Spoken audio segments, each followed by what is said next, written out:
ఏపీలో ఓటరు చైతన్యం వెల్లివిరిసింది. పల్లెలు, పట్టణాలనే పట్టింపులు లేకుండా ఓటు వేసేందుకు ప్రజలు క్యూలైన్లలో బారులు తీరారు. దీంతో ఏపీలో రికార్డు స్థాయిలో ఓటింగ్ నమోదైంది.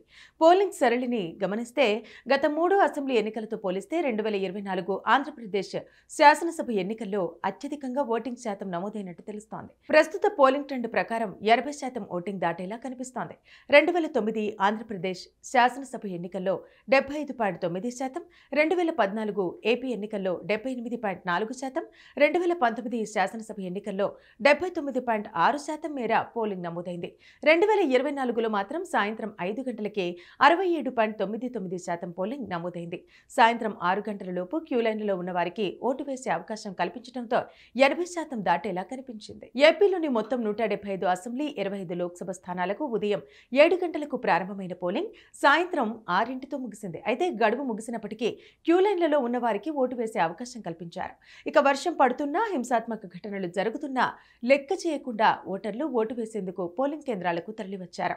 ఏపీలో మొత్తం ఓటర్ల సంఖ్య 4,13,00,000 కాగా సాయంత్రం 5 గంటలకు 2,71,00,000కు పైగా ప్రజలు తమ ఓటు హక్కును వినియోగించుకున్నారు.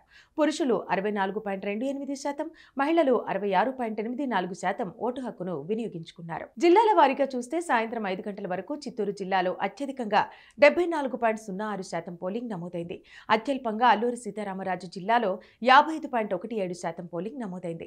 అంబేద్కర్ కోనసీమ జిల్లాలో 73.55%, కృష్ణా జిల్లాలో 73.53%, బాపట్ల జిల్లాలో 72.14%, వైఎస్ఆర్ కడప జిల్లాలో 72.85%, నంద్యాలలో 71.43%, ప్రకాశంలో 71%, నెల్లూరు జిల్లాలో 69.95% ఓటింగ్ నమోదైనట్టు ఎన్నికల అధికారులు తెలిపారు.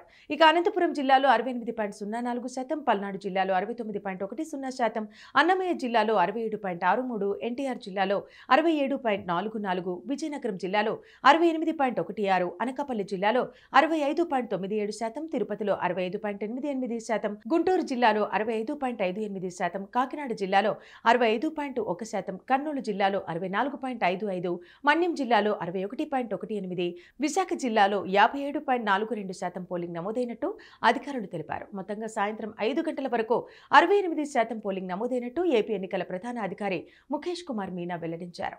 అక్కడక్కడ హింసాత్మక ఘటనలు జరిగినప్పటికీ ఎక్కడా రీపోలింగ్ అవసరం లేదని ముఖేష్ కుమార్ మీనా స్పష్టం చేశారు.